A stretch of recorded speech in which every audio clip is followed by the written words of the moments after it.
ஹரே ராம் ஹரே கிருஷ்ணா. நண்பர்களே, சூரியன் மறைந்த பிறகு இந்த 6 விஷயங்களை செய்தால் மகாலட்சுமியின் கோபத்திற்கு ஆளாக நேரிடும். ஆகையால் நம் வீட்டில் இருக்கும் செல்வம் அனைத்தும் நம் வீட்டை விட்டு வெளியே செல்லும். அப்படி நம் வீட்டை விட்டு வெளியே செல்லாமல் நம் வீட்டிலே செல்வம் பெருக நாம் என்ன செய்ய வேண்டும்? இந்து சாஸ்திரத்தின்படி எந்த செயலை எந்த நேரத்தில் செய்ய வேண்டும் என்பதற்கு சில வரைமுறைகள் சொல்லப்பட்டுள்ளது. இவற்றை மீறுவதால் மகாலட்சுமியின் கோபத்திற்கு ஆளாக வேண்டியதிருக்கும்.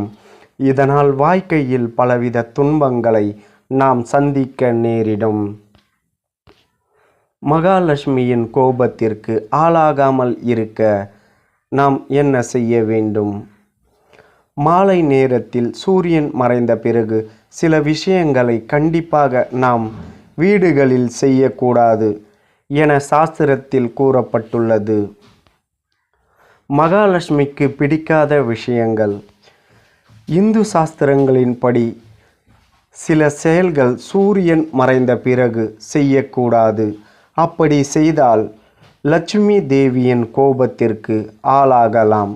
அது மட்டும் அல்லாமல் துரதிர்ஷ்டம் வரலாம். இதனால் பலவித துன்பங்களையும் நாம் சந்திக்க நேரிடும்.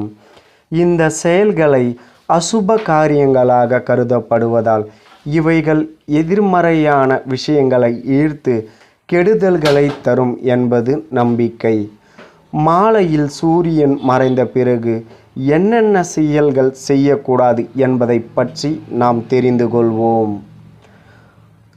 பாத்திரங்களை கழுவாமல் வைக்கக்கூடாது.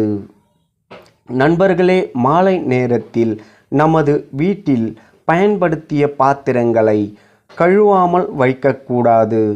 சமையலறை சுத்தமாக இருக்க வேண்டும். அது ரொம்ப முக்கியம்.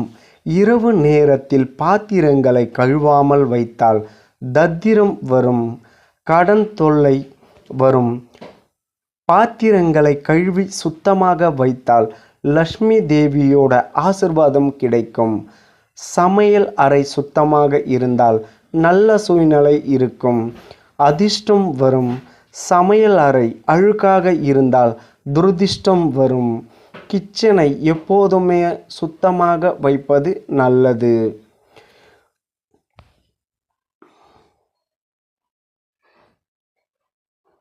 அவ்வாறு நாம் சுத்தமாக வைக்கும்போது நல்ல நேரம் நமக்கு உண்டாகும். கடவுள் அருள் எப்போதுமே நமக்கு கிடைக்கும். முடி மற்றும் நகம் வெட்டக்கூடாது. இந்து மதத்தில் இரவு நேரத்தில் முடி நகம் வெட்டக்கூடாது. லட்சுமி தேவி மாலை நேரத்தில் வீட்டுக்கு வருவாள். அப்போது முடி நகம் வெட்டி போட்டால் அவரை அவமதிப்பது போல் ஆகும். அதனால் முடி நகம் வெட்டுவதை பகலில் செய்தால் நல்லது. கெட்ட கர்மாவை தவிர்க்கலாம். தேவியை அவமதிக்காமல் இருக்கலாம்.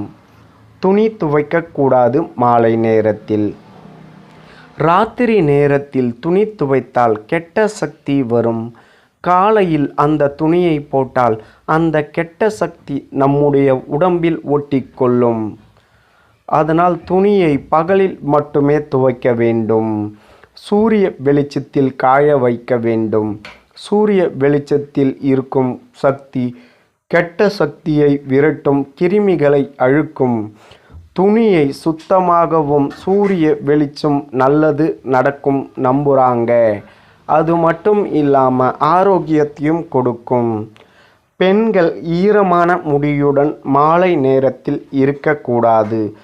பெண்கள் மாலை நேரத்தில் முடியை கட்டி வைக்க வேண்டும். அப்போதுதான் கெட்ட சக்தியில் இருந்து தப்பிக்கலாம். முடியை விரிச்சு போட்டால் கெட்ட சக்தி நம்மை பிடிக்கும். முடியை கட்டுவது நன்மை தீமையில் இருந்து நம்மை காப்பாற்றும்.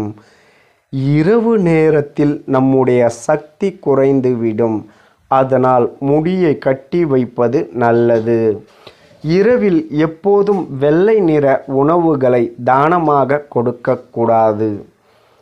பால், தயிர், உப்பு, சர்க்கரை போன்ற வெள்ளை நிற பொருட்களை மாலை நேரத்தில் தானம் பண்ணக்கூடாது. அப்படி தானம் செய்தால் லட்சுமி தேவி கோபப்படுவாள், பண கஷ்டம் வரும். இந்த பொருள் எல்லாம் லட்சுமி தேவியோட ஆசிர்வாதம். அதை தானம் செய்தால் நம்முடைய பொருளாதார நிலை கெடுக்கும். அதனால் அந்த மாதிரி தானம் பண்ணாமல் இருந்தால் அதிர்ஷ்டம் வரும். கடவுள் அருள் எப்போதுமே கிடைக்கும். வீட்டை எப்போதுமே சுத்தமாக வைத்து கொள்ள வேண்டும். ஆனால் மாலை நேரத்தில் சுத்தம் செய்யக்கூடாது. காலையில் வீட்டை சுத்தம் செய்தால் அதிர்ஷ்டம்